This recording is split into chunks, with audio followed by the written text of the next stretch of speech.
On serait rendu à l'hommage. C'est un moment privilégié pour nous et un moment privilégié aussi pour ceux qui le reçoivent. Parce que, comme vous le savez, à chaque année, presque, il y a des producteurs qui décident de nous quitter pour différents autres projets.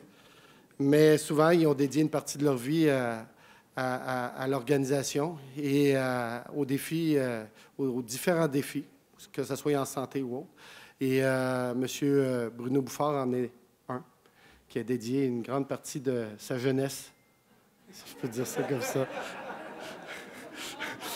Arrêtez là le diapo, oui, c'est sa jeunesse. Alors, il est rentré là, il est rentré très jeune. Alors, juste pour savoir, Vanessa, est-ce que je fais monter Bruno et... Oui, hein, c'est ça. Alors, ouais. Non, ils sont là, tu pourras les voir. Alors, je ferai monter Bruno et Guylaine Vézina, qui est sa conjointe.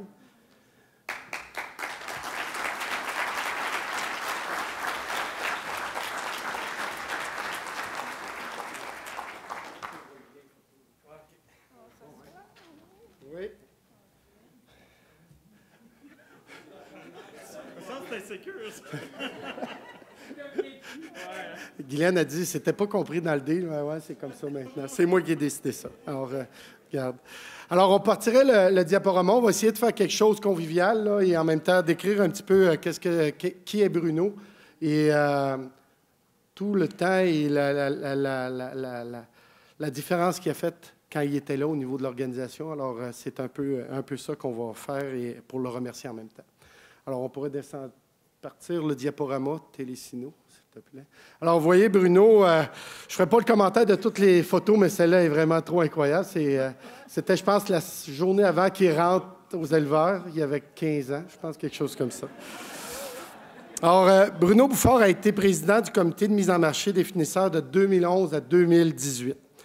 Ainsi, Bruno a été membre du conseil d'administration des éleveurs pour la même période.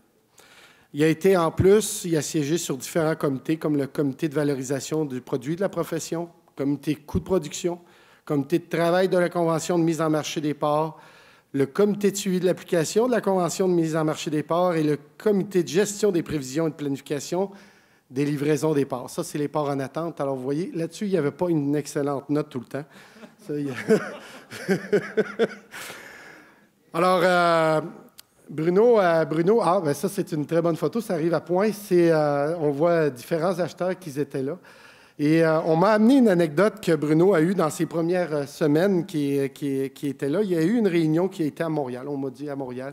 Il a fallu qu'il aille stationner son véhicule dans un parking où il y avait plein d'autres véhicules. Là. Vous savez comment c'est à Montréal. Là, et quand il est revenu de la négociation ou de la préparation de négociation avec les abattoirs, son auto avait été vandalisée. Il avait fracassé complètement la vitre arrière du véhicule et il avait volé quelque chose dans son véhicule. Je ne sais pas, des documents confidentiels.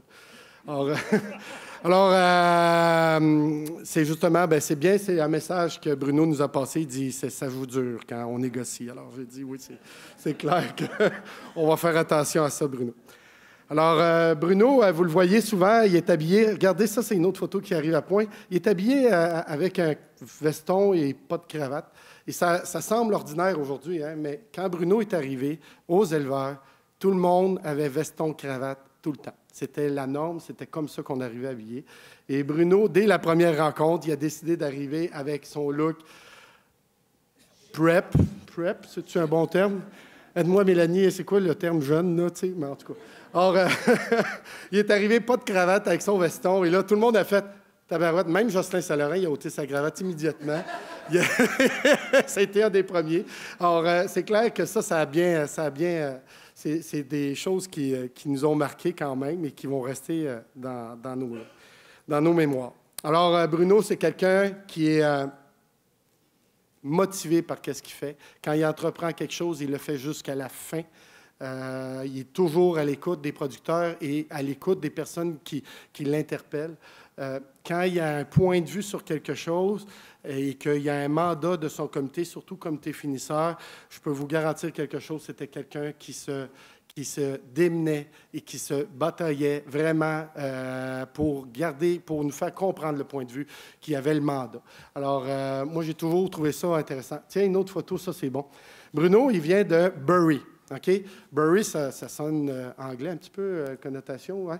Ah, peux-tu l'arrêter sur celle-là? Là? On va l'arrêter et on va revenir à Bury. Ouais, merci.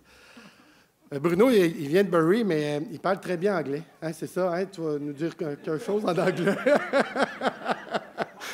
Bruno est autant anglophone que moi, je le suis aussi. Alors ça, c'est pour mon monde qui sont en arrière, qui vient de l'Ontario, là, ils comprennent bien. Là, là, on était en voyage pour aller en Ontario et Bruno était là, il dit « Je ne vais rien comprendre, je ne vais rien comprendre. » Alors non, ça a très bien été parce qu'on avait préparé avec des traducteurs, tout ça, alors ça avait bien été. Alors, sur la prochaine photo, moi, j'ai appris à connaître aussi Bruno dans ses moments plus décrochés. Oui, décrochés, si on peut appeler ça de même. Je ne sais pas comment ça s'appelle, cette machine-là. Là. Si tu veux revenir, arrête là sur la machine. Là. Mais c'est une machine que tu rentres là-dedans, il y a un moteur. Là. Et là, Bruno, il me dit hey, je vais t'amener faire une balade. Là, j'ai senti qu'il y avait quelque chose de pas. Alors là, je me suis attaché. Il y a une ceinture, une chance. Là. Et là, je me suis attaché. Vous voyez, Bruno, il a le pouce en l'air de même. Et moi, je tiens la ceinture plus fort parce que je dis il ne faut pas que je sorte du véhicule quand il va rouler. Je vous le dis, si vous voulez vivre quelque chose d'extraordinaire dans votre vie, là, vous allez au moins une fois avec Bruno. J'ai failli mourir 7 fois pendant 15 minutes de balade. J'ai jamais eu peur de même de ma vie. Ça a été atroce. Et on est en été. Là, il m'a dit, en hiver, c'est plus le fun. Je fais des grands jumps là, de 30-40 pieds de haut. T'es là, tu dis, c'était fou. Alors, Bruno, il y a vraiment une autre personnalité de lui que j'ai connue là. Ça m'a vraiment... Et Annick avait hâte que je revienne, parce qu'elle avait allumé un petit cierge là, et elle faisait une prière. Oh non, c'était horrible. Ça m'a marqué pour toute ma vie. Alors, si on arrive sur les autres photos, comme je le disais, Bruno a quand même eu une période assez intense avec nous autres, la période de la dernière convention, qui a fallu qu'il s'implique énormément. Et il était là tout le temps. Il était disponible. Il était tout le temps là pour répondre à nos questions. Et c'est quelque chose que je remercie énormément. C'est quelque chose qu'un producteur doit faire un sacrifice à un moment donné. Et je le remercie souvent de même. Vous devez commencer à me connaître, là, mais la conjointe, là-dedans, a aussi une grande part de responsabilité parce que quand Bruno était ici, c'est Guylaine qui faisait les trains chez lui et c'est Guylaine qui réparait la machine qui pétait tout le temps quand Bruno partait. Et c'est Guylaine qui faisait tout le temps les sales jobs. Alors là... Tu vas pas où tu voulais aller? Oui, mais quand... Hein? Non, c'est ça. Ah, bon, là, on arrête sur la dernière photo, c'est juste avant la fin. Alors, moi, je vais vous dire, c'est sûr que c'est des photos compromettantes et il fallait la montrer parce que ça, quand on parle de Centre Bell, c'est sûr que c'est toujours... c'est rendu très négatif pour les éleveurs de se retrouver là. Alors, avant que vous découvriez la photo sur mon Facebook ou quelque chose comme ça, j'ai dit, je vais vous la présenter. On a été obligé de se faire prendre en photo avec... crotte de fromage, je ne sais pas comment il s'appelle. Mais c'était un moment de détente là, que moi et Bruno, on avait été. Alors, je voudrais en terminant, remercier énormément Bruno. Je veux dire, ça pourrait prendre des heures à expliquer toutes les choses qu'on a vécues ensemble, mais en même temps, je veux juste que vous reteniez une chose. C'est que c'est sûr que son implication a amené les éleveurs à une autre place. Et je le remercie énormément pour son dévouement, pour son courage aussi, parce que c'est toujours une réflexion qu'il faut faire à chaque année, à dire est-ce que je continue. Et sur ça, moi, je vous remercie tous les deux. Je vous remercie tous les deux et merci Bruno.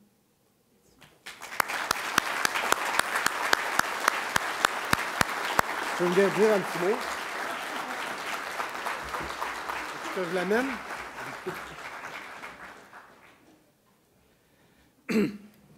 Bien, merci beaucoup. Merci pour l'hommage. Je voudrais remercier les permanents. Dans le fond, les permanents, quand on arrive là, quand on arrive à la fédération, on n'est pas outillé, on ne sait pas comment se prendre. Les permanents puis la direction, c'est du monde qui nous drive pas mal. En tout cas, je veux remercier le Patience, Moi, je ne suis pas vite. Fait que j'ai eu l'honneur de travailler avec Jean, c'est le fun. On n'a pas ce chance-là dans la vie de pouvoir travailler de proche avec du monde qui a des talents. Moi, Jean, en tout cas, ça m'a fait plaisir de travailler avec Jean, puis j'ai appris beaucoup avec ça. Le CA, remercier le CA on a eu des bons débats, mais en tout cas, on crée des liens, puis c'est du monde avec qui que j'ai aimé travailler. Autant les anciens qui sont partis, on a eu bien du plaisir. Mon conseil d'administration de l'Estrie, c'est eux autres qui nous permettent d'aller plus loin, ils nous font confiance. Fait que eux autres, j'ai remercié. Puis au final, à jouer David, David qui est parti, on a travaillé vraiment ensemble, David Boissonneau aussi. Fait que, puis dans la finale, je voudrais remercier ma femme qui m'a permis de vivre ça, parce que si c'est eux autres qui prennent les responsabilités de la ferme, comme David disait, fait que c'est grâce à eux autres qu'on peut se permettre de vivre ce moment-là. Puis je l'ai bien apprécié, puis je vous remercie beaucoup.